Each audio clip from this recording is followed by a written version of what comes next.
ਤੋਂ ਪਹਿਲਾਂ ਆਪਾਂ ਯੂਕਰੇਨ ਤੇ ਰਸ਼ੀਆ ਦੇ ਬਾਬਤ ਜੇ ਵੱਲ ਗੱਲਬਾਤ ਕਰਦੇ ਜਾਈਏ। ਇੱਕ ਕਾਰ ਬੰਬ ਦੇ ਵਿੱਚ ਰਸ਼ੀਆ ਦਾ ਜਨਰਲ ਜਿਹੜਾ ਆ ਉਹ ਮਾਰਿਆ ਗਿਆ ਹੈਗਾ। ਲੈਫਟੀਨੈਂਟ ਜਨਰਲ ਜਾਰੋਸਲੇਵ ਮੋਸਕਲਿਕ ਇਹ latest long line of senior Russian military figure ਆ ਜੋ ਇੱਕ ਬੰਬ ਬਲਾਸਟ ਦੇ ਵਿੱਚ ਮਾਰਿਆ ਗਿਆ ਹੈਗਾ। 3 ਸਾਲ ਪਹਿਲਾਂ ਰਸ਼ੀਆ ਜੋ ਆ ਉਹ ਯੂਕਰੇਨ ਦੇ ਵਿੱਚ ਐਂਟਰ ਕੀਤਾ ਸੀ। ਉਸ ਤੋਂ ਬਾਅਦ ਹਜੇ ਵੀ ਲੜਾਈ ਜਾਰੀ ਆ, ਪਰ ਰਸ਼ੀਆ ਦੇ ਕਈ ਟੌਪ ਨੌਚ ਜੋ ਜਨਰਲਸ ਆ ਉਹ ਇਹਦੇ ਵਿੱਚ ਮਾਰੇ ਗਏ ਹੈਗੇ ਆ। ਲੈਫਟੀਨੈਂਟ ਜਨਰਲ ਜਾਰੋਸਲਾਵ ਮੋਸਕਲਿਕ ਜੋ ਇਹਦੇ ਸੰਬੰਧ ਦੇ ਵਿੱਚ ਕ੍ਰਿਮੀਨਲ ਇਨਕੁਆਇਰੀ ਰਸ਼ੀਆ ਵਾਲਿਆਂ ਨੇ ਸ਼ੁਰੂ ਕੀਤੀ ਹੋਈ ਆ। ਇਹ ਸਾਰਾ ਕੁਝ ਉਸ ਟਾਈਮ ਦੇ ਉੱਤੇ ਵਾਪਰਿਆ ਜਿਸ ਟਾਈਮ ਦੇ ਉੱਤੇ ਅਮਰੀਕਾ ਵਾਲੇ ਯੂਕਰੇਨ ਦੀ ਜਿਹੜੀ ਪੀਸ ਡੀਲ ਦਾ ਪ੍ਰਪੋਜ਼ਲ ਆ ਉਹ ਸੈਟ ਆਊਟ ਕਰ ਰਹੇ ਹੈਗੇ ਆ ਪੈਰਿਸ ਦੇ ਵਿੱਚ। ਸੋ ਰਸ਼ੀਆ ਤੇ ਯੂਕਰੇਨ ਦੀ ਇੱਕ ਪਾਸੇ ਗੱਲਬਾਤ ਹੋਣੀ ਆ ਸੀਜ਼ ਫਾਇਰ ਨੂੰ ਲੈ ਕੇ, ਵੀ ਪਰਮਾਨੈਂਟ ਸੀਜ਼ ਫਾਇਰ ਹੋਵੇ ਤੇ ਦੋਨੋਂ ਹੀ ਜਿਹੜੀਆਂ ਸਾਈਡਸ ਆ ਇਮੀਡੀਏਟਲੀ ਕਿੱਦਾਂ ਇਹਦੇ ਵਿੱਚ ਇੰਪਲੀਮੈਂਟ ਕਰਨਾ ਹੈਗਾ ਆ ਉਹਦੇ ਉੱਤੇ ਐਗਰੀ ਹੋਣ ਤੇ ਯੂਕਰੇਨ ਨੂੰ ਜਿਹੜੀ ਆ ਸਿਕਿਉਰਿਟੀ ਗਰੰਟੀ ਮਿਲੇ।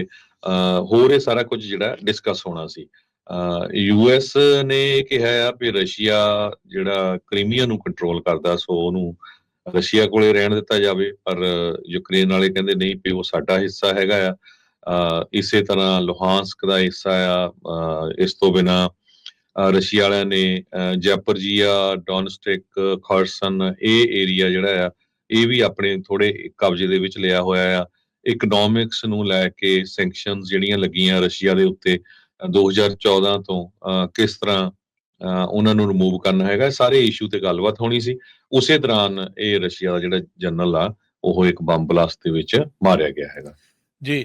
ਉਧਰ ਜਿਹੜੇ ਹਰਜੋਤ ਸਿੰਘ ਜੀ ਇਸ ਟਾਈਮ ਜਿਹੜਾ ਰੇਟਰਸ ਆ ਇਹ ਪੋਸਟ ਕਰ ਰਿਹਾ ਆ, ਇਹ ਇਸ ਟਾਈਮ ਰਿਪੋਰਟ ਕਰ ਰਿਹਾ ਆ ਵੀ ਕੁਛ ਉਹਨਾਂ ਦੇ ਕੋਲ ਡਾਕੂਮੈਂਟਸ ਐਕਸਕਲੂਸਿਵ ਹੱਥ ਲੱਗੇ ਆ ਜਿਹਦੇ ਵਿੱਚ ਯੂਐਸ ਦੀ ਜਿਹੜੀ ਪੀਸ ਡਰਾਈਵ ਆ ਯੂਕਰੇਨ ਨੂੰ ਲੈ ਕੇ ਉਹਦੇ ਵਿੱਚ ਜਿਹੜੇ ਡਿਫਰੈਂਸਿਸ ਆ ਜੋ ਵਖਰੇਵੇਂ ਆ ਉਹ ਨਜ਼ਰ ਆ ਰਹੇ ਨੇ।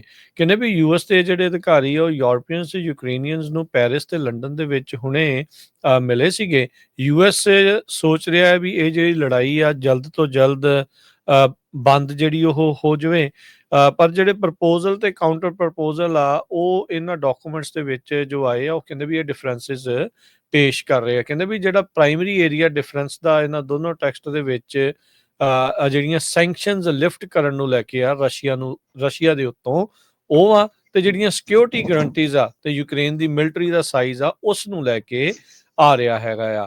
ਸੋ ਕਈ ਜਿਹੜੇ ਸੋਰਸਿਸ ਇਹਨਾਂ ਜਿਹੜੀ ਕਹਿ ਲਓ ਵੀ ਕਨਵਰਸੇਸ਼ਨਸ ਦੇ ਵਿੱਚ ਲੱਗੇ ਹੋਏ ਆ, ਨੈਗੋਸ਼ੀਏਸ਼ਨ 'ਚ ਲੱਗੇ ਆ, ਉਹ ਕਹਿ ਰਹੇ ਆ ਵੀ ਕਈ ਮਾਮਲਿਆਂ ਦੇ ਵਿੱਚ ਡਾਈਵਰਜੈਂਸਿਸ ਉਹ ਦੇਖਣ ਨੂੰ ਮਿਲ ਰਹੀਆਂ ਹੈਗੀਆਂ ਆ। ਸੋ ਯੂਐਸ ਜਿਹੜਾ ਕਹਿੰਦਾ ਵੀ ਉਹ ਫਾਈਨਲ ਆਫਰ ਦੋਨਾਂ ਸਾਈਡਸ ਤੋਂ ਜਿਹੜਾ ਉਹ ਲੈ ਰਿਹਾ ਆ, ਤੇ ਕਹਿੰਦੇ ਵੀ ਇਹਦੇ ਵਿੱਚ ਪ੍ਰਪੋਜ਼ਲ ਜਿਹੜੇ ਰਾਸ਼ਟਰਪਤੀ ਟਰੰਪ ਹੋਣਾ ਦੇ ਐਨਵਾਈ ਸਪੈਸ਼ਲ ਹੈਗੇ ਨੇ ਸਟੀਵ ਵਿਟਕੌਫ ਉਹ ਜਿਹੜੇ ਯੂਰਪੀਅਨ ਅਫੀਸ਼ੀਅਲਸ ਨੂੰ ਜਿਹੜੇ ਪੈਰਿਸ ਦੇ ਵਿੱਚ ਮਿਲੇ ਆ ਉਹਨਾਂ ਤੱਕ ਉਹਨਾਂ ਨੇ ਆਪਣੀ ਗੱਲਬਾਤ ਨੂੰ ਪਹੁੰਚਾਇਆ ਹੈਗਾ ਆ। ਯੂਐਸ ਦੇ ਜਿਹੜੇ ਸੈਕਟਰੀ ਆਫ ਸਟੇਟ ਮਾਰਕੋ ਰੂਬੀਓ ਆ ਉਹਨਾਂ ਨੇ ਇਹਨਾਂ ਪ੍ਰਪੋਜ਼ਲਸ ਦੇ ਬਾਰੇ ਟਿੱਪਣੀ ਕਰਦੇ ਹੋਏ ਕਿਹਾ ਵੀ ਇੱਕ ਬ੍ਰੌਡ ਫਰੇਮਵਰਕ ਆ, ਇੱਕ ਵੱਡਾ ਇੱਕ ਫਰੇਮਵਰਕ ਅਸੀਂ ਬਣਾਇਆ ਆ ਜਿਸ ਦੇ ਵਿੱਚ ਦੋਨਾਂ ਪਾਸਿਆਂ ਦੇ ਜਿਹੜੇ ਡਿਫਰੈਂਸਿਸ ਆ ਉਹਨਾਂ ਨੂੰ ਆਇਡੈਂਟੀਫਾਈ ਕੀਤਾ ਜਾਊਗਾ ਤੇ ਫਿਰ ਇਵੈਂਚੁਅਲੀ ਉਹਨਾਂ ਨੂੰ ਆਪਸ ਦੇ ਵਿੱਚ ਸੁਲਝਾਉਣ ਦੀ ਕੋਸ਼ਿਸ਼ ਜਿਹੜੀ ਉਹ ਕੀਤੀ ਜਾਊਗੀ। ਪ੍ਰੈਜ਼ੀਡੈਂਟ ਜ਼ੈਲੈਂਸਕੀ ਜੋ ਯੂਕਰੇਨ ਤੋਂ ਨੇ ਉਹਨਾਂ ਨੇ ਕੱਲ ਜਿਹੜਾ ਇਸ ਬਾਬਤ ਕਿਹਾ ਸੀਗਾ ਵੀ ਜਿਹੜੇ ਡਾਕੂਮੈਂਟਸ ਪ੍ਰਪੋਜ਼ਲ ਦੇ ਨਾਲ ਸਾਹਮਣੇ ਆਏ ਆ ਉਹ ਕਹਿੰਦੇ ਵੀ ਹੁਣ ਟਰੰਪ ਹੋਣਾ ਦੇ ਡੈਸਕ ਦੇ ਉੱਤੇ ਅਸੀਂ ਆਪਣੇ ਵੱਲੋਂ ਜਿਹੜੇ ਉਧਰ ਨੂੰ ਘੱਲ ਦਿੱਤੇ ਹੈਗੇ ਆ। ਸੋ ਜਿੱਦਾਂ ਤੁਸੀਂ ਦੱਸਿਆ ਕ੍ਰੀਮੀਆ ਦਾ ਇਲਾਕਾ ਉਸ ਨੂੰ ਲੈ ਕੇ ਜਿਹੜਾ ਰੌਲਾ ਰੱਪਾ ਸਭ ਤੋਂ ਜ਼ਿਆਦਾ ਆ, ਨਾਟੋ ਨੂੰ ਨਾ ਜੁਆਇਨ ਕਰਨਾ, ਯੂਕਰੇਨ ਦੀ ਮਿਲਟਰੀ ਦਾ ਸਾਈਜ਼ ਜਿਹੜਾ ਉਹ ਕਿੰਨਾ ਹੋ ਸਕਦਾ ਆ, ਤੇ ਰਸ਼ੀਆ ਦੇ ਉੱਤੇ ਜਿਹੜੀਆਂ ਸੈਂਕਸ਼ਨਸ ਆ ਉਹ ਹਟਾਉਣ ਨੂੰ ਲੈ ਕੇ ਦੋਨੋਂ ਤਰਫੋਂ ਜਿਹੜੀਆਂ ਵੱਖ-ਵੱਖ ਰਾਏ ਆ ਵਿਚਾਰ ਆ ਉਹ ਆ ਰਹੇ ਹੈਗੇ ਆ। ਕੱਲ ਜਿਹੜੇ ਰਾਸ਼ਟਰਪਤੀ ਟਰੰਪ ਨੇ ਵਲਾਦੀਮੀਰ ਸਟਾਪ ਕਰਕੇ ਜਿਹੜਾ ਇੱਕ ਟਵੀਟ ਜਿਹੜਾ ਜ਼ਰੂਰ ਉਹ ਕੀਤਾ ਸੀਗਾ ਤੇ ਹੁਣ ਦੇਖੋ ਇਹ ਜਿਹੜੀਆਂ ਨੈਗੋਸੀਏਸ਼ਨਸ ਅੱਗੇ ਕਿੱਥੇ ਤੱਕ ਵਧਦੀਆਂ ਆ।